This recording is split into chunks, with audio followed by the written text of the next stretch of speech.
अहले हदीसों, तुम्हारे लिए भी पैगाम है, जबान से नारे सिर्फ न लगाए जाएं, जबान से दावे सिर्फ न किए जाएं, अमली जिंदगी में जब तक तकवा नहीं होगा आप सिरात मुस्तकीम पे नहीं चल सकते, आप मनहजे सहाबा पे नहीं चल सकते, आप मनहजे सलफ पे नहीं चल सकते। अगर इस मनहज पे चलना है, इस हाईवे पर चलना है, तो कदम कदम पे आपको तकवा की जरूरत पड़ेगी। तकवा का दामन संभाल के रखना, तकवा को मजबूती से थाम के रखना। अगर तकवा होगा तभी इस रास्ते पर तुम चल पाओगे। और माफ कीजिएगा, बाज घरों में बड़ा पर्दा होता है, औरत जब भी घर के बाहर निकलती है पर्दे में निकलती है, नकाब में निकलती है, मगर घर के अंदर का माहौल बड़ा अजीब व गरीब होता है। कजिन से कोई पर्दा नहीं, खाला के लड़के, मामा के लड़के, चाचा के लड़के, ताया के लड़के, जवान बेटियां हैं, कोई पर्दा नहीं है, कोई एहतियात नहीं है। सामने भी आ रही है, हंसी मजाक भी हो रहा है, बेतकल्लुफी भी हो रही है। देवर और भाभी के बीच में हंसी मजाक है, बेतकल्लुफी है। जीजा अपनी साली को बिठा के बाइक पे घूम रहा है। ये तमाम चीजें फवाहिश में शामिल। एक ओपन बेहयाई है, खुलेआम ज़िना हो रहा है, होटलों में हो रहा है, पार्कों में हो रहा है। और एक वो बदकारी है जो घरों के अंदर जन्म ले रही है, जो रिश्तों के अंदर जन्म ले रही है, जो देवर भाभी के दरमियान जन्म ले रही है, जो जीजा और साली के दरमियान जन्म ले रही है। अल्लाह ने तमाम किस्म की बेहयाई पर रोक लगा दी। फरमाया खबरदार किसी तरीके की बेहयाई के करीब न जाओ। सिरात मुस्तकीम एक रास्ता है, और यही वो रास्ता है, यही वो मनहज है जो प्यारे नबी ने सहाबा को दिया, सहाबा ने उम्मत को दिया। और अल्हम्दुलिल्लाह अहले हदीस इसी मनहज की दावत देता है, इसी तरीके की दावत देता है, इसी सिरात मुस्तकीम की दावत देता है।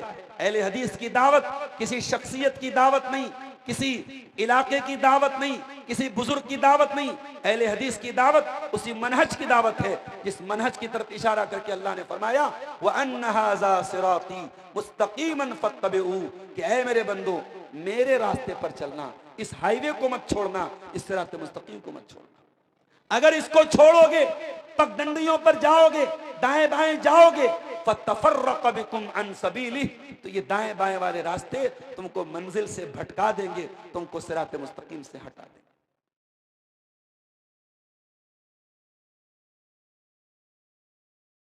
करीम में सूरतुल अनआम के आखिर में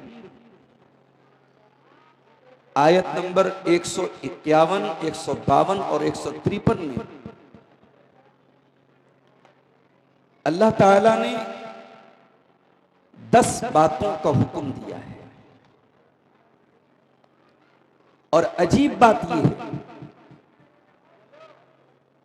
कि इन 10 बातों को अल्लाह ताला ने 3 आयतों में बयान किया है। और हर आयत की एंडिंग में, हर आयत के इख्तिताम पर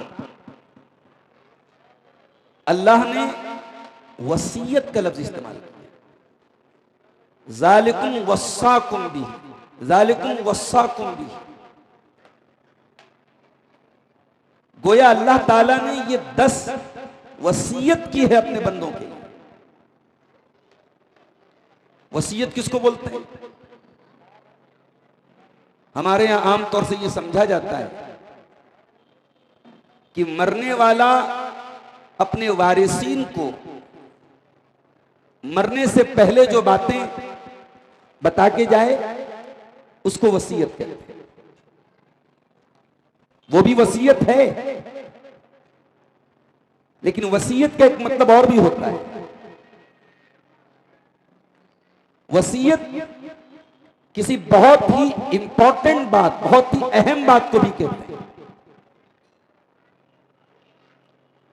अल्लाह के नबी सल्लल्लाहु अलैहि वसल्लम ने बहुत सारी हदीसों में अपने खास खास सहाबा को वसीयत की है। और सहाबा कहते औसानी खलीली, मेरे खलील ने, मेरे दोस्त ने, मेरे हबीब ने, अल्लाह के प्यारे रसूल सल्लल्लाहु अलैहि वसल्लम ने मुझे वसीयत की है।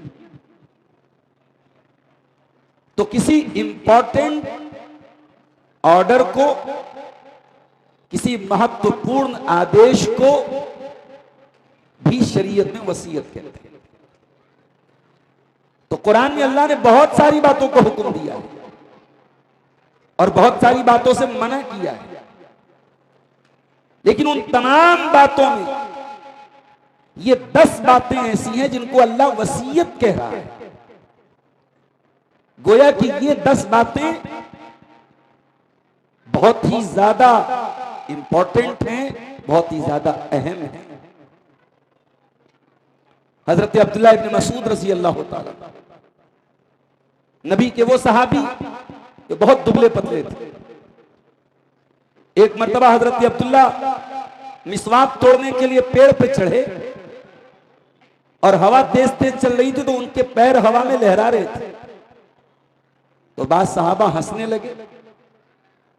नबी ने पूछा, क्यों हंस रहे हो भाई, क्या बात है? कहा कि अल्लाह के नबी, नतअज्जबु मिन दिक्कति साक़ी, अल्लाह के नबी हमें ताज्जुब है अब्दुल्लाह बिन मसूद की पिंडलियां, उनके पैर कितने पतले पतले हैं, हवा में लहरा रहे। अल्लाह के प्यारे नबी ने फरमाया, अल्लाह की कसम, कयामत के दिन मीजान के ऊपर, अल्लाह के तराजू के ऊपर, अल्लाह की स्केल के ऊपर अब्दुल्लाह बिन मसूद की ये पतली पतली टांगे उहद पहाड़ से भी ज्यादा वजनदार थी। अब्दुल्लाह बिन मसूद बहुत जलील कद्र साहब और कुरान पढ़ते थे। आहा, क्या बात है! जब ये कुरान पढ़ते थे तो सहाबे किराम थे, अल्लाह के नबी भी इनकी तिलावत सुनना चाहते थे। अल्लाह के नबी सल्लल्लाहु अलैहि वसल्लम फरमाते हैं कि जिसको कुरान बिल्कुल ताजा ताजा सुनना हो, फलयस्मा मिन इब्न उम्मे अब्द, तो वो अब्दुल्लाह इब्न मसूद से सुन ले। जब ये कुरान पढ़ते हैं तो ऐसा लगता है कि कुरान बिल्कुल फ्रेश उतर रहा है, बिल्कुल ताजा ताजा नाजिल हो रहा है। अब्दुल्लाह बिन मसूद कहते हैं कि अगर किसी को ऐसी वसीयतों को पढ़ना है जिन वसीयतों पर अल्लाह के नबी की मुहर लगी है, अल्लाह के प्यारे नबी की सील लगी है, तो वो कुरान की इन 10 बातों को देख ले। ये 10 बातें अल्लाह ताला की वसीयत है और इस वसीयत पर जनाब मोहम्मद रसूलुल्लाह सल्लल्लाहु अलैहि वसल्लम की सील लगी है, आपकी मुहर लगी है। तो आइए देखते हैं ये कौन सी 10 बातें। कुल तालो, ऐ नबी आप फरमा दीजिए, आओ, अतलू, मैं तुम्हें पढ़ के सुनाता हूं, मैं तुम्हें तिलावत करके सुनाता हूं। नबी अकरम का एक काम यह भी था कि कुरान पढ़ के सुनाएं। नबी का काम अगर कुरान को पढ़ना था तो उम्मती का काम कुरान को लटकाना कैसे हो गया? नबी तो कुरान पढ़ने के लिए आए और उम्मती कुरान का तावीज बना के लटका रहा है। उम्मती को कुरान पढ़ने की फुर्सत नहीं है। दुकान और मकान की खैर बरकत के लिए इसने बड़ा शॉर्टकट तरीका ढूंढ लिया। अपने दुकान पे इसने कुरान के नक्श बना लिए, कुरान की आदत बना लिए और उनको इसने दुकान पे लटका दिया। नबी आए थे कुरान पढ़ने के लिए और पढ़ाने के लिए, उम्मती को भी कुरान पढ़ना चाहिए मेरे साथी। कुल तालो अतलू, ऐ नबी आप फरमा दीजिए, आओ मैं पढ़ के सुनाता हूं। मा हर्रमा रब्बुकुम अलैकुम, जो तुम्हारे रब ने तुम्हारे ऊपर हराम किया है, अल्लाह तुशरिकू बिही शैआ। अब ये पहली वसीयत है अल्लाह, अल्लाह के साथ शिर्क नहीं करना, अल्लाह का हक किसी और को नहीं देना, अल्लाह के सिवा किसी और को बिगड़ी बनाने वाला ना मानना, अल्लाह के अलावा किसी और को औलाद देने वाला ना मानना, अल्लाह के सिवा किसी और को रोजी रसा ना मानना, अल्लाह के सिवा किसी और को नफा नुकसान का मालिक ना मानना। अल्लाह तुशरिकू बिही शैआ, ये अल्लाह की पहली वसीयत। खबरदार अल्लाह के साथ शिर्क मत करना। और ये शिर्क, ये अल्लाह की नजर में सबसे बड़ा गुनाह है, ये नाकाबिले माफी गुनाह है। वो अल्लाह जो गफूर रहीम है, जिसकी रहमतें बेपनाह हैं, वो कुरान में ऐलान करता है इन्नल्लाह ला यगफिरु अन युशरक बिही व यगफिरु मा दून ज़ालिका लिमन यशा। अल्लाह मुशरिक की मग़फ़िरत नहीं करेगा। बड़े बड़े पैगंबरों को अपने करीबी लोगों के लिए मग़फ़िरत की दुआ करने से रोक दिया गया। इब्राहीम खलीलुल्लाह अल्लाह की बारगाह में दुआ करते हैं, वग़फ़िर ले अबी इन्नहु कान मिनज़्ज़ाल्लीन। परवरदिगार मेरे बाप को बख्श दे, वो भटक गया था, गुमराह हो गया था। अल्लाह ने कहा नहीं, तेरा बाप मुशरिक था और शिर्क की हालत में मरा था, तेरे बाप की मग़फ़िरत नहीं हो सकती। नूह अलैहिस्सलाम अपने बेटे की मग़फ़िरत की दुआ नहीं कर सकते। लूत अलैहिस्सलाम अपनी बीवी की मग़फ़िरत की दुआ नहीं कर सकते। हमारे प्यारे नबी जनाब मोहम्मद रसूलुल्लाह सल्लल्लाहु अलैहि वसल्लम अपने चचा अबू तालिब के लिए मग़फ़िरत की दुआ नहीं कर सकते। मुशरिक का मामला इतना खतरनाक है। मुशरिक के लिए, शिर्क करने वाले के लिए मग़फ़िरत की दुआ तक करने की इजाजत है। आज मुसलमान इस बात को जानना भी नहीं चाहता है कि कौन सा अमल शिर्क है, कौन सा अमल तौहीद के खिलाफ है, कौन सा अमल शिर्क के करीब लेके जाता है। मुसलमान इस टॉपिक पर तवज्जो नहीं देता है। याद रखो मेरे साथ, दुनिया के सारे टॉपिक, दुनिया के सारे मौजूआत अपनी जगह अहम हैं, लेकिन सबसे अहम मौजू तौहीद और शिर्क का मौजू। यही मौजू कुरान का मौजू है, यही मौजू नबियों का मौजू है। वलक़द बअसना फी कुल्लि उम्मतिर रसूलन अन इअ्बुदुल्लाह वज्तनिबुत तागूत। हमने हर उम्मत में एक रसूल भेजा। वो रसूल एक ही पैगाम लेके, सारे नबियों का जो कॉमन प्रोग्राम था, सारे नबियों का जो मुश्तरका पैगाम था, वो क्या था? अल्लाह के साथ किसी को शरीक नहीं करना। तो पहली वसीयत है कि अल्लाह के साथ शिर्क मत करो। दूसरी वसीयत, वबिल वालिदैन इहसाना, और ऐ मेरे बंदो तुम अल्लाह का हक तुम्हें अल्लाह ने बता दिया। अब इसके बाद हुकूकुल इबाद का नंबर आया, और हुकूकुल इबाद में सबसे पहला नंबर तुम्हारे माँ बाप का है। अपने माँ बाप के साथ हुस्न सलूक करना। अल्लाह, आप बड़े आबिद हैं, बड़े जाहिद हैं, लेकिन अगर आपका सलूक आपके माँ बाप के साथ अच्छा है, आपकी माँ को आपसे तकलीफ है, आपके बाप को आपसे दुख है, तो आप अपने रवैये पर नजर सानी कर लीजिए। कहीं ऐसा ना हो आपकी इबादतें आपके मुंह पर मार दी जाए। अल्लाह की नेकी का तसव्वुर नहीं है इसके बगैर कि आप इस दुनिया में अपने सबसे बड़े मुहसिनीन, जिन्होंने आपको पैदा किया, जिन्होंने आपके लिए अपनी जिंदगियों को खपाया, आप अपने वालिदैन को तकलीफ पहुंचाएं, इस बात की इजाजत नहीं है मेरे भाई। और अगर खुशकिस्मती से ये वालिदैन आपको बुढ़ापे में मिल जाएं, तो कुरान क्या कहता है? इम्मा यबलुगन्ना इंदकल किबरा अहदुहुमा औ किलाहुमा फला तकुल लहुमा उफ्फिन वला तनहरहुमा वकुल लहुमा कौलन करीमा। अगर वालिदैन तुमको बुढ़ापे में मिल गए, दुनिया के बहुत सारी औलादें हैं जो बेचारी तरसती हैं कि उनके घर में भी बूढ़ी मां का साया हो। वो शरारतें करे, वो कोई गलत काम करे तो कोई मां हो जो डांटे, कोई बाप हो जो झिड़के, कोई हो जो नसीहत करे। तुझे अपने बाप की डांट बुरी लगती है, तुझे अपनी मां की बातें बुरी लगती है। दुनिया के लाखों बच्चे ऐसे हैं जो उन बूढ़े माँ बाप को पाने के लिए तरसते हैं। अगर तुझे बुढ़ापे में मिले हैं तो कुरान कहता है कि अदना दर्जे की तकलीफ भी उनको न पहुंचाना। जबान से सबसे हल्की तकलीफ जो होती है उफ भी न कहना, और खबरदार बदतमीजी से बात न करना। बहुत ही एक्सीलेंट लहजे में, बहुत ही क्रीम लहजे में, बहुत ही नर्म लहजे में उनसे बात करना। उसके बाद तीसरी वसीयत, वला तक़्तुलू औलादकुम मिन इमलाक, और अपनी औलाद को कत्ल न करना फाका कशी की वजह से, गुर्बत की वजह से।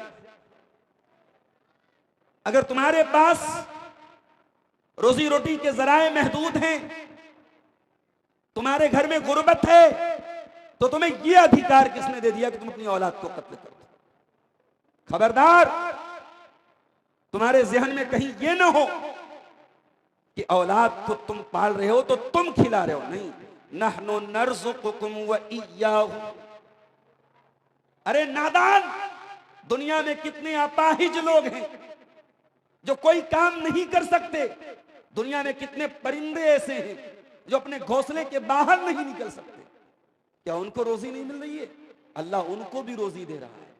ऐ नादान, तू कहीं ये ना समझ कि अपनी औलाद को तू रोजी देता है। तुझे भी रोजी देने वाला अल्लाह है, तेरी औलाद को भी रोजी देने वाला अल्लाह है।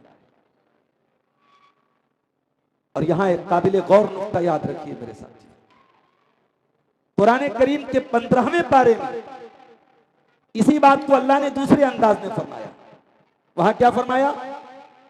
वला तक़्तुलू औलादकुम खश्यत इमलाक। अपनी औलाद को इस डर से कत्ल न करो कि तुम गरीब हो जाओगे। यानी आप ये सोच करके भी औलाद को अगर कोई कत्ल करता है कि हम क्या खिलाएंगे, तो वो भी हराम और गुनाह है। और औलाद होने के बाद इंसान अपनी गुर्बत की वजह से औलाद को कत्ल कर दिए भी गुनाह है। 1400 साल पहले अरब की धरती पर कुछ कबाइल ऐसे थे जिनके यहां लड़कियां पैदा होती थी तो वो अपनी बच्चियों को जिंदा जमीन में गाड़ देते थे, दफन कर देते थे।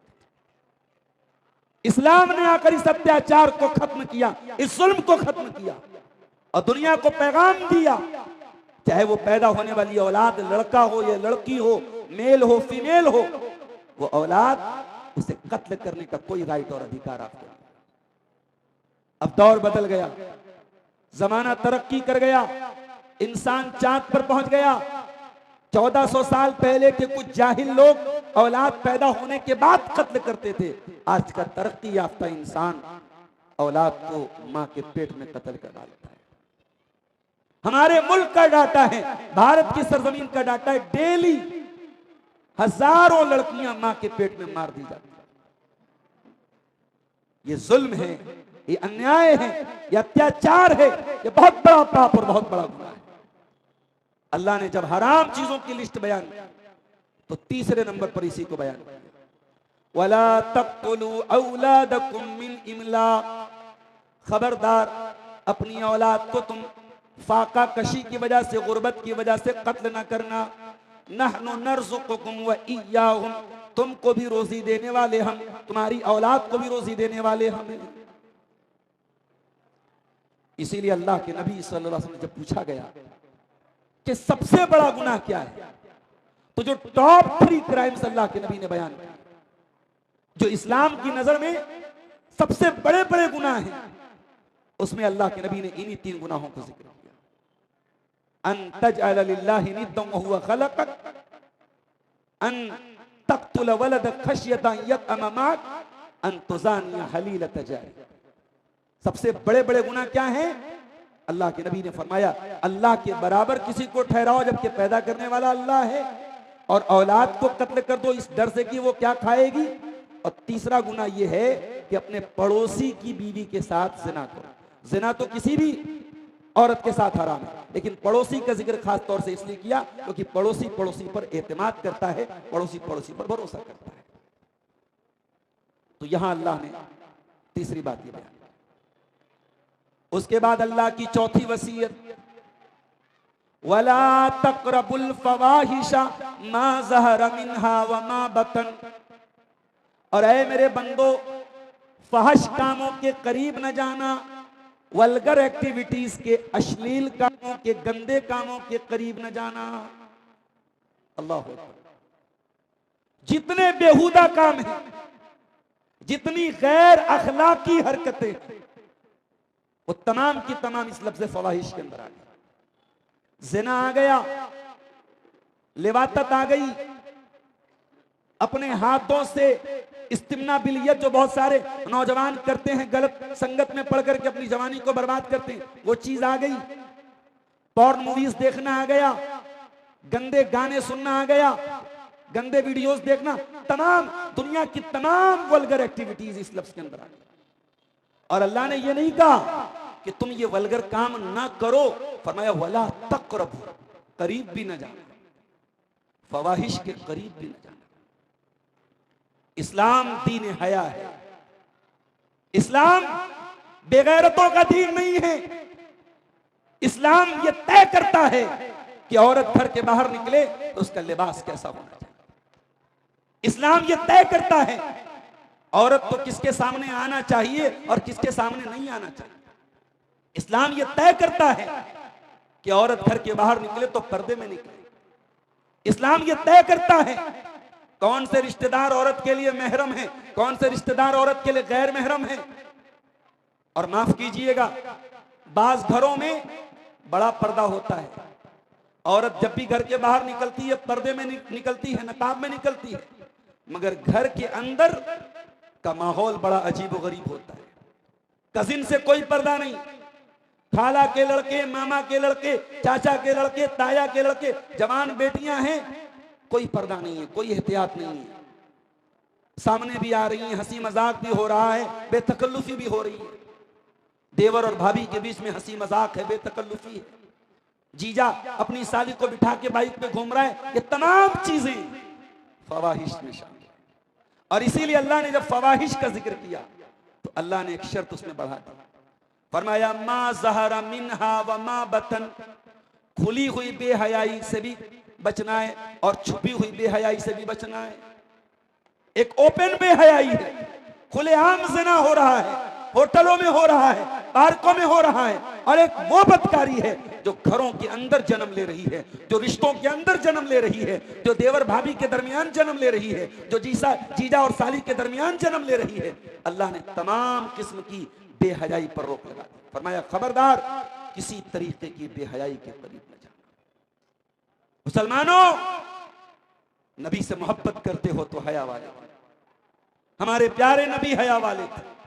कान अशद्दा हया मिनल अज़राई फी खिद्रिहा, अल्लाह के प्यारे नबी कुंवारी लड़कियों से ज्यादा शर्मीले थे। नबी की बीवियां जो इस उम्मत की माएँ थी, आयत हिजाब उतरने के बाद वो किसी गैर मर्द के सामने जो महरम ना हो कभी अपना चेहरा नहीं खोलती थी। लोग कहते हैं आज अभी एक हमारे पड़ोसी मुल्क के एक बहुत बड़े स्कॉलर, सो कॉल्ड एक बहुत बड़े मुकर्रिर, जिनको इंटरनेशनल मुकर्रिर कहा जाता है, मैंने कल एक वीडियो देखा, किसी का निकाह पढ़ा रहे, गैर महरम औरत उसके बाजू में बैठ के चिपक करके निकाह पढ़ा रहे। बहुत बड़े आलिम है वो, दुनिया की नजर में बहुत बड़े मुकर्रिर हैं। एक गैर महरम औरत का निकाह पढ़ा रहे, उससे चिपक करके, और निकाह पढ़ाने के बाद सर पे हाथ रख करके उसको दुआ दे। ये सर पे किसी गैर महरम को हाथ रख के जवान औरत को एक मर्द दुआ दे, ये आशीर्वाद देने का और दुआ देने का कौन सा इस्लामी तरीका है मेरे साथ? ये आज अगर वो इंसान करता है जो अपना ताल्लुक इल्म से जोड़ता है तो इस इंतहाई अफसोस की बात है मेरे प्यारे साथी। मैं कहता हूं दुनिया का सबसे बड़ा अल्लाह का वली आ जाए और दुनिया की सबसे बड़ी अल्लाह की वलिया आ जाए, और वो अल्लाह का वली और अल्लाह की वलिया अगर बंद कमरे में अकेले में मिलते हैं तो नबी का फरमान है ला यखलुवन्न रजुलुन बिइम्रातिन इल्ला वसालिसुहुम शैतान। जब कोई मर्द किसी औरत के साथ तन्हाई में मिलता है तो डेफिनेटली तीसरा शैतान होता है, डेफिनेटली यकीनन तीसरा शैतान वहां होता है। जवान जवान लड़कियों को आप जेंट से आप ट्यूशन दिलाएं, बाज घरों में, बाज इलाकों में देखा कुरान पढ़ने के लिए जवान लड़कियां हैं, हाफिजी जाके उसको कुरान पढ़ा रहे हैं। बहुत एहतियात की जरूरत है मेरे भाई। शरीयत में तो ऐसे भी हराम है ये चीज, और फितनों के दौर में तो हमें बहुत एहतियात करनी चाहिए। कुरान कह रहा है खबरदार बेहयाई के कामों के करीब करना। 4 चीजें हो गई, 5वीं चीज वला तक़तुलुन नफ्सल्लती। और इसीलिए अल्लाह ने जब फवाहिश का जिक्र किया तो अल्लाह ने एक शर्त उसमें बढ़ा दी, फरमाया मा ज़हरा मिन्हा व मा बतन, खुली हुई बेहयाई से भी बचना है और छुपी हुई बेहयाई से भी बचना है। एक ओपन बेहयाई है, खुलेआम ज़िना हो रहा है, होटलों में हो रहा है, पार्कों में हो रहा है। और एक वो बदकारी है जो घरों के अंदर जन्म ले रही है, जो रिश्तों के अंदर जन्म ले रही है, जो देवर भाभी के दरमियान जन्म ले रही है, जो जीजा और साली के दरमियान जन्म ले रही है, अल्लाह ने तमाम किस्म की बेहयाई पर रोक लगा दी। फरमाया खबरदार किसी तरीके की बेहयाई के करीब न जाना। मुसलमानों, नबी से मोहब्बत करते हो तो हया वाले, हमारे प्यारे नबी हया वाले थे। कान अशद्द हया मिनल अज़राई फी खिद्रिहा, अल्लाह के प्यारे नबी कुंवारी लड़कियों से ज्यादा शर्मील थे। नबी की बीवियां जो इस उम्मत की माएँ थी, आयत हिजाब उतरने के बाद वो किसी गैर मर्द के सामने जो महरम ना हो कभी अपना चेहरा नहीं खोलती थी। लोग कहते हैं आज अभी एक हमारे पड़ोसी मुल्क के एक बहुत बड़े स्कॉलर, सो कॉल्ड एक बहुत बड़े मुकर्रिर, जिनको इंटरनेशनल मुकर्रिर कहा जाता है, मैंने कल एक वीडियो देखा, किसी का निकाह पढ़ा रहे, गैर महरम औरत उसके बाजू में बैठ के चिपक करके निकाह पढ़ा रहे। बहुत बड़े आलिम है वो, दुनिया की नजर में बहुत बड़े मुकर्रिर हैं। एक गैर महरम औरत का निकाह पढ़ा रहे, उससे चिपक करके, और निकाह पढ़ाने के बाद सर पे हाथ रख करके उसको दुआ दे। ये सर पे किसी गैर महरम को हाथ रख के जवान औरत को एक मर्द दुआ दे, ये आशीर्वाद देने का और दुआ देने का कौन सा इस्लामी तरीका है मेरे साथ? ये आज अगर वो इंसान करता है जो अपना ताल्लुक इल्म से जोड़ता है, तो इस इंतहाई अफसोस की बात है मेरे प्यारे साथी। मैं कहता हूं दुनिया का सबसे बड़ा अल्लाह का वली आ जाए और दुनिया की सबसे बड़ी अल्लाह की वलिया आ जाए, और वो अल्लाह का वली और अल्लाह की वलिया अगर बंद कमरे में अकेले में मिलते हैं, तो नबी का फरमान है ला यखलुवन्न रजुलुन बिइम्रातिन इल्ला वसालिसुहुम शैतान। जब कोई मर्द किसी औरत के साथ तन्हाई में मिलता है तो डेफिनेटली तीसरा शैतान होता है, डेफिनेटली, यकीनन तीसरा शैतान वहां होता है। जवान जवान लड़कियों को आप जेंट से आप ट्यूशन दिलाएं, बाज घरों में, बाज इलाकों में देखा कुरान पढ़ने के लिए जवान लड़कियां हैं, हाफिजी जाके उसको कुरान पढ़ा रहे हैं। बहुत एहतियात की जरूरत है मेरे भाई, शरीयत में तो ऐसे भी हराम है ये चीज, और फितनों के दौर में तो हमें बहुत एहतियात करनी चाहिए। कुरान कह रहा है खबरदार बेहयाई के कामों के करीब करनी चाहिए। 4 चीजें हो गई। 5वीं चीज, वला तक़्तुलुन नफ्सल्लती हर्रमल्लाहु इल्ला बिल हक़्क़ि, और ऐ मेरे बंदो, किसी ऐसी जान को तुम्हें कत्ल नहीं करना है, किसी ऐसे इंसान की जान नहीं लेना है जिसकी जान को अल्लाह ने हराम करार दे दिया है। Don't kill any innocent person, किसी निर्दोष की हत्या करने की आपको इजाजत नहीं। काश के दुनिया को कोई बताए कि ऐ इस्लाम को आतंकवाद और दहशतगर्दी के साथ जोड़ने वालों, ये अल्लाह की 10 वसीयतें हैं, ये मोस्ट इंपॉर्टेंट कमांडमेंट्स हैं, ये अल्लाह के सबसे अहम अहकाम हैं, और इसमें भी अल्लाह क्या कह रहा है, खबरदार किसी बेकसूर को कत्ल न करो। 5 चीजें होंगी। ये 5 चीजें बयान करने के बाद अल्लाह कहता है ज़ालिकुम वस्साकुम बिही लअल्लकुम ताक़िलून, ये अल्लाह की वसीयत है, शायद कि तुम अक्ल से काम लो। गोया ये 5 चीजें वो हैं जिनका ताल्लुक अक्ल से है। अगर इंसान जरा से भी अक्ल इस्तेमाल करेगा, शिर्क नहीं करेगा, माँ बाप को नहीं सताएगा, औलाद को कत्ल नहीं करेगा, जिना नहीं करेगा, और इसी तरीके से किसी निर्दोष को कत्ल नहीं करेगा। ये 5 चीजें ऐसी हैं, कॉमन सेंस से इनका ताल्लुक है, अक्ल से इनका ताल्लुक है। अब आगे बढ़ते हैं नेक्स्ट आयत की तरफ, सूरतुल अनाम आयत नंबर 152, 152 नंबर की आयत। वला तक़रबू मालल यतीम इल्ला बिल्लती हिय अहसन, और खबरदार किसी यतीम के माल के करीब न जाना। तुम्हारा भतीजा ही क्यों न हो, तुम्हारा भांजा ही क्यों न हो, तुम्हारा पोता ही क्यों न हो, अगर यतीम बच्चा है और तुम उसके गार्जियन बन गए हो, तुम उसके सरपरस्त बन गए हो, तो उसकी एक एक पैसे का हिसाब रखना। खबरदार उस यतीम के माल का एक पैसा भी नाजायज तरीके से अपने इस्तेमाल में मत लाना, बहुत डेंजरस चीज है। यतीम समाज का वो तबका है जो समाज की नजर में शोषित है, दबा हुआ है। अरे जिसका बाप नहीं है उस बच्चे को कोई भी मार देता है, कोई भी थप्पड़ लगा देता है, कोई भी गाली दे देता है, जिसका कोई मुहाफिज नहीं है। इसका कोई निगरान नहीं है। रब्बुल आलमीन उसके हुकूक की रक्षा कर रहा है, रब्बुल आलमीन उसके हुकूक की हिफाजत कर रहा है। कह रहा है खबरदार यतीम के माल के करीब न जाना। अल्लाह अकबर। मेरा दीन कितना प्यारा है, मेरा दीन दीन रहमत, मेरे नबी नबी रहमत, मेरा कुरान किताब रहमत, और मेरा रब रब्बुल आलमीन और रहमान और रहीम। मेरे प्यारे साथियों, इस्लाम किस कदर दीन रहमत पे आप अंदाजा लगाइए कि यतीम के माल के करीब जाने से भी मना किया। अगर किसी यतीम के नाम पर कोई पैसा आपके पास आ रहा है तो आपको बहुत सीरियस होकर और बहुत अलर्ट होकर उस यतीम के माल का हिसाब रखना होगा। कोई यतीम खाना चला रहा है, कोई यतीम बच्चियों का इदारा चला रहा है, कुरान करीम की आयत उसे दावत दे रही है कि तुझे अपने अकाउंट और अपने हिसाब और किताब में बहुत मोहतात रहना पड़ेगा। वला तक़रबू मालल यतीम, अल्लाह ने कहा यतीम के माल के करीब भी न जाना। और किसी ने अगर जुल्म किया किसी यतीम के ऊपर और यतीम का माल खा के बैठ गया तो कुरान में सूरह निसा में अल्लाह फरमाता है इन्नल्लज़ीना यअकुलूना अमवालल यतामा ज़ुल्मन इन्नमा यअकुलूना फी बुतूनिहिम नारा। जो लोग यतीम का माल नाजायज तरीके से खा जाते हैं वो अपने पेट में जहन्नम की आग भर रहे हैं। वो दुनिया का चिकन खा रहे, मटन खा रहे, मुरक्कन ग़िज़ाएं खा रहे, हकीकत में वो अपने पेट में जहन्नम की आग भर रहे हैं। अल्लाह, तो ये बहुत खतरनाक मैटर है।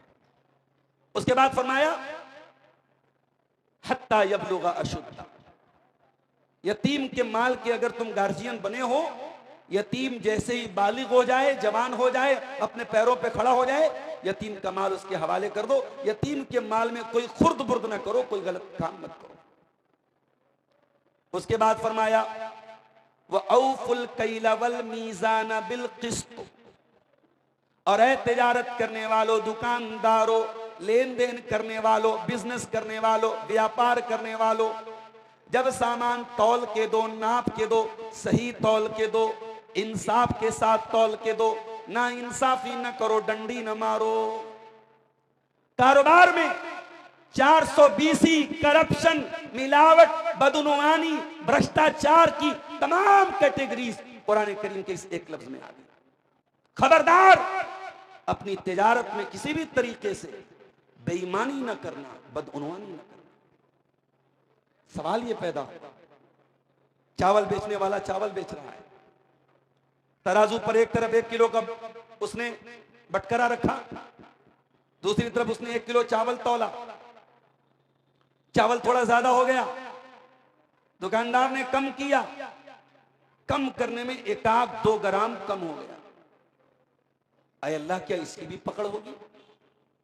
मैं तो 1 किलो पूरा तौल के दे रहा हूं, मगर इंसान होने के नाते हिसाब किताब में कभी कुछ कमी बेशी हो सकती है, क्या एक एक दाने का हिसाब होगा? फरमाया ला नुकल्लिफु नफ्सन इल्ला वुस्अहा, हम किसी का हिसाब उसकी ताकत से ज्यादा नहीं लेंगे। जहां तुम जानबूझ करके बेईमानी करो, जहां तुम अपनी आंखों के सामने धूल झोंक करके बेईमानी करोगे, वहां तुम्हारी पकड़ होगी। जहां अनजाने में लाशऊरी तौर पर अगर हल्की फुल्की कुछ 19-20 हो गया है, इंशाअल्लाह उसकी पकड़ अल्लाह ताला क्या मिलेगी। तो इसका मतलब यह हुआ कि करप्शन अगर खत्म करना है, बेईमानी खत्म करना है, समाज से चोरी खत्म करना है, तो अल्लाह का डर पैदा करना जरूरी है। लाख कानून निकाल दीजिए, आप लाख आप दुनिया के कानून से डरा दीजिए, जब तक दिल में यह एहसास नहीं होगा कि अल्लाह के यहां पकड़ होगी, अल्लाह को हिसाब देना पड़ेगा, तब तक इंसान चोरी नहीं छोड़ेगा, बेईमानी नहीं छोड़ेगा। तो ये हो गई टोटल 7 चीजें। उसके बाद 8वीं चीज वइज़ा कुल्तुम फादिलू, और ऐ मेरे बंदो, जब तुम बात करो तो अदल की बात करो, इंसाफ की बात करो, न्याय की बात करो, जस्टिस की बात करो। वलौ काना ज़ा कुर्बा, अगरचे अपने रिश्तेदारों के खिलाफ बात करनी पड़ जाए, तुम्हारी बात में भी इंसाफ हो। दुनिया में एक उसूल बनाया गया, everything is fair in love and वार, प्यार और जंग में सब जायज। माफ कीजिएगा, ये उसूल बनाने वाला बहुत ही घटिया इंसान था। इस्लाम में ना प्यार में सब जायज है, न जंग के मैदान में सब जायज है। इस्लाम तो वो दीन है, दंगे और फसाद का माहौल हो जाए, मजहब के नाम पे कहीं आग लग जाए, मसलक के नाम पे कहीं आग लग जाए, लोग आपस में लड़ रहे हो, दंगे और फसाद की आग में जल रहा हो शहर, कुरान उस माहौल में भी क्या कहता है? ला यजरिमन्नकुम शनआनु कौमिन अला अल्ला तादिलु इदिलु हुवा अक़रबु लित्तक़वा। तुम्हारी जिससे दुश्मनी है, दुश्मन के साथ भी तुम्हें अन्याय नहीं करना है, दुश्मन के साथ भी तुम्हें नाइंसाफी नहीं करना है। अदल इंसाफ का तकाजा, उसका दामन कभी नहीं छोड़ना है। मेरे नबी की अदालत में एक केस आया, एक औरत ने चोरी की, बहुत बड़े खानदान की औरत थी, नाम था फातिमा, खानदान का नाम था बनु मखजूम। उसने चोरी की। इस्लाम में चोरी की सजा हाथ का काटना, नबी अकरम की अदालत से ऑर्डर हो गया, हाथ काटा जाएगा। खानदान के लोग परेशान हो गए, हमारे खानदान की नाक कट जाएगी, लेकिन किसी की हिम्मत और मजाल नहीं है कि प्यारे नबी सल्लल्लाहु अलैहि वसल्लम से उस औरत के हक में सिफारिश कर सकें। लोगों ने हजरत उसामा इब्ने ज़ैद को पकड़ा। लोग जानते थे ये अल्लाह के रसूल के बड़े चहेते हैं, बड़े लाडले हैं, बड़े महबूब हैं, इनकी बात लग जाएगी। लोगों ने हजरत उसामा से कहा, हजरत उसामा प्यारे रसूल के पास आए। प्यारे रसूल के पास आए और आ करके उस औरत के हक में सिफारिश की कि ऐ अल्लाह के नबी कोई और सजा दे दी जाए, हाथ ना काटा जाए। बुखारी के अल्फाज हैं, फतगय्यर वजहु रसूलिल्लाहि सल्लल्लाहु अलैहि वसल्लम, अल्लाह के रसूल का चेहरा गुस्से से लाल हो गया और आपने बड़े गुस्से में फरमाया अपने महबूब सहाबी से, अपने लाडले सहाबी से, आपने फरमाया अतशौ फी हद्दिन मिन हुदूदिल्लाह, ऐ उसामा क्या तू चाहता है मैं अल्लाह के कानून को तोड़ दूं, मैं अल्लाह की हद में भेदभाव करूं, डिस्क्रिमिनेशन करूं, किसी को सजा दूं किसी को ना दूं? व अयमुल्लाही, अल्लाह की कसम, लौ अन्ना फातिमत बिन्त मुहम्मदिन सरकत लक़तअतु यदहा, ऐ उसामा ये तो कबीले बनु मखजूम की फातिमा है, अगर मुहम्मदुर रसूलुल्लाह सल्लल्लाहु अलैहि वसल्लम की बेटी फातिमा होती, अगर मेरी लख्ते जिगर फातिमा होती और अगर उन्होंने भी चोरी की होती तो मेरी अदालत से सेम ऑर्डर आता और मैं उनके भी हाथ कटवाने का ऑर्डर देता। ये नबी की अदालत का इंसाफ है। तो कुरान कहता है वैज़ा कुल्तुम फादिल, जब बात करो तो अदल इंसाफ की बात करो। वलौ काना ज़ा कुर्बा, अगर अपने बाप के खिलाफ पड़े, अपनी माँ के खिलाफ पड़े, अपने बच्चों के खिलाफ पड़े, अपनी बीवी के खिलाफ पड़े, जो बात सही है, हक है, वो बात करो, चाहे किसी के खिलाफ पड़े। अब यहां पे दूसरी आयत खत्म है। अल्लाह ने फरमाया ज़ालिकुम वस्साकुम बिही लअल्लकुम तज़क्करून, ये भी अल्लाह की वसीयत है। अल्लाह वसीयत कर रहा है शायद कि तुम नसीहत हासिल करो। तो इस आयत में अल्लाह ने चार चीजें बयान की। यतीम के माल से के करीब मत जाओ, नाप तौल में कमी मत करो, और बात करो तो इंसाफ की बात करो, और उसके बाद फरमाया वबि अहदिल्लाहि औफू, और चौथी चीज ये है अल्लाह का वादा पूरा करो। अल्लाह का वादा पूरा करो, वादा खिलाफी करने वाले ना बनो, जुबान के पक्के बनो। अल्लाह से अगर कोई वादा किया है तो उस वादे को निभाओ। हटिया के मेरे मुअज़्ज़ज़ भाइयों और बहनों, अल्लाह से एक वादा वो भी है जो हम डेली पांचों टाइम की नमाज में कम से कम 17 बार करते हैं।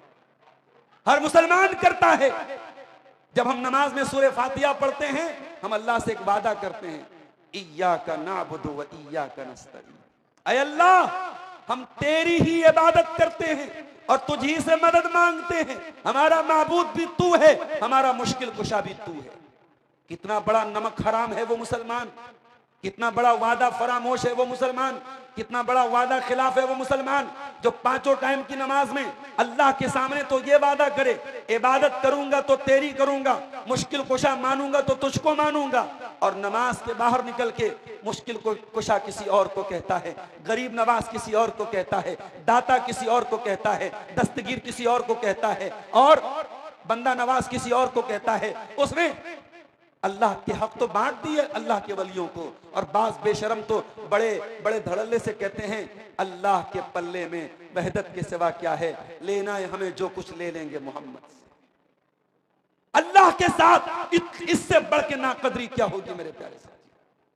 अल्लाह के हुकूक के साथ इससे बढ़ के गद्दारी क्या होगी कि आप पांचों टाइम की नमाज में अल्लाह से वादा करें कि सिर्फ अल्लाह की इबादत करेंगे, और नमाज से निकलने के बाद आपकी पेशानी किसी पत्थर के आगे झुक जाए, किसी पेड़ के आगे झुक जाए, किसी कब्र के आगे झुक जाए, किसी इंसान के आगे झुक जाए। मेरे प्यारे साथियों, कुरान कहता है वबि अहदिल्लाहि औफू, अल्लाह से वादा करने के बाद इस वादे पर कायम रहे।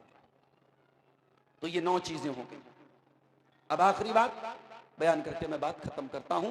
सूरह अनआम की आयत नंबर 153 153, व अन्ना हाज़ा सिराती मुस्तक़ीमन फत्तबिऊह वला तत्तबिउस सुबुल फतफर्रक़ बिकुम अन सबीलिह ज़ालिकुम वस्साकुम बिही लअल्लकुम तत्तक़ून।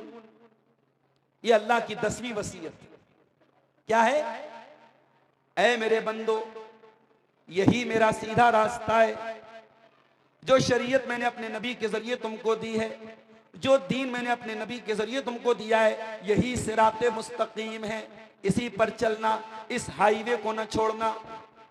ऐ मेरे बंदो, व अन्ना हाज़ा सिराती मुस्तकीमा, मेरे नबी का बताया हुआ रास्ता यही सीधा रास्ता है, इसी पर चलना।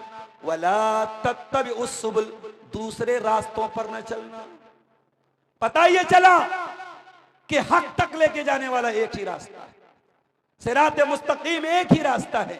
वो 4 नहीं है, वो 5 नहीं है, वो 10 नहीं है, वो 20 नहीं, एक रास्ता है जन्नत तक लेके जाने वाला। तो ये अल्लाह की 10वीं वसीयत है। और ये 10वीं वसीयत बयान करके अल्लाह क्या कहता है? ज़ालिकुम वस्साकुम बिही लअल्लकुम तत्तक़ून। अल्लाह वसीयत कर रहा है तुमको, शायद कि तुम मुत्तकी बन जाओ। पता ये चला कि इस मनहज पे चलने के लिए तकवा की जरूरत पड़ेगी। अहले हदीसों, तुम्हारे लिए भी पैगाम है, जबान से नारे सिर्फ न लगाए जाएं, जबान से दावे सिर्फ न किए जाएं, अमली जिंदगी में जब तक तकवा नहीं होगा आप सिराते मुस्तकीम पे नहीं चल सकते, आप मनहजे सहाबा पे नहीं चल सकते, आप मनहजे सलफ पे नहीं चल सकते। अगर इस मनहज पे चलना है, इस हाईवे पर चलना है, तो कदम कदम पे आपको तकवा की जरूरत पड़ेगी। तकवा का दामन संभाल के रखना, तकवा का को मजबूती से थाम के रखना। अगर तकवा होगा तभी इस रास्ते पर तुम चल पाओगे। तो सिराते मुस्तकीम एक रास्ता है, और यही वो रास्ता है, यही वो मनहज है जो प्यारे नबी ने सहाबा को दिया, सहाबा ने उम्मत को दिया। और अल्हम्दुलिल्लाह अहले हदीस इसी मनहज की दावत देता है, इसी तरीके की दावत देता है, इसी सिराते मुस्तकीम की दावत देता है। अहले हदीस की दावत किसी शख्सियत की दावत नहीं, किसी इलाके की दावत नहीं, किसी बुजुर्ग की दावत नहीं। अहले हदीस की दावत उसी मनहज की दावत है जिस मनहज की तरफ इशारा करके अल्लाह ने फरमाया व अन्ना हाज़ा सिराती मुस्तकीमन फत्तबिऊ, कि ऐ मेरे बंदो, मेरे रास्ते पर चलना, इस हाईवे को मत छोड़ना, इस सिराते मुस्तकीम को मत छोड़ना। अगर इसको छोड़ोगे, पगडंडियों पर जाओगे, दाएं बाएं जाओगे, फतफर्रक़ बिकुम अन सबीलिह, तो ये दाएं बाएं वाले रास्ते तुमको मंजिल से भटका देंगे, तुमको सिराते मुस्तकीम से हटा देंगे। तो ये 10 वसीयतें थी जो अल्लाह ताला ने सूरह अनआम की इन 3 आयतों में हमारे सामने बयान की हैं। चूंकि मुझे फौरन अभी निकलना है, हमारे नस्सू भाई का इसरार और उनकी दावत, और फिर एक तारीखी प्रोग्राम जिसमें हमारे इसी इलाहाबाद के करीब प्रतापगढ़ की सरजमीन के हमारे जमात के जो जयीद उलमा हैं, जो हम कह सकते हैं कि हमारे जमात के नाज हैं, और वो तमाम भाई शेख मकसूदुल हसन साहब, शेख जफरुल हसन साहब और कारी नकबुल हसन साहब, इन तमाम भाइयों को आज हमारे नस्सू भाई ने इकट्ठा किया है। ये एक बहुत यादगार और तारीखी इज्तिमा है। इस मौके पर नस्सू भाई का हुक्म था और आना हमारे लिए लाजिम था। यहाँ से मुझे फौरन अभी निकल करके मुबारकपुर जाना है। मैं माजरत चाहता हूँ आप सबसे। जो बातें मैंने आपके सामने बयान की हैं, दुआ करता हूँ रब्बुल आलमीन हम सबको इस पर अमल करने की तौफीक अता फरमाए। इन 10 वसीयतों पर हम सबको कायम रहने की तौफीक अता फरमाए। रब्बुल आलमीन इसी मनहज हक पर हमें चलने की और दूसरों को ये रास्ता बताने की तौफीक अता फरमाए। आमीन व आखिर दावाना अनिल हम्दुलिल्लाहि रब्बिल आलमीन। अस्सलामु अलैकुम व रहमतुल्लाह।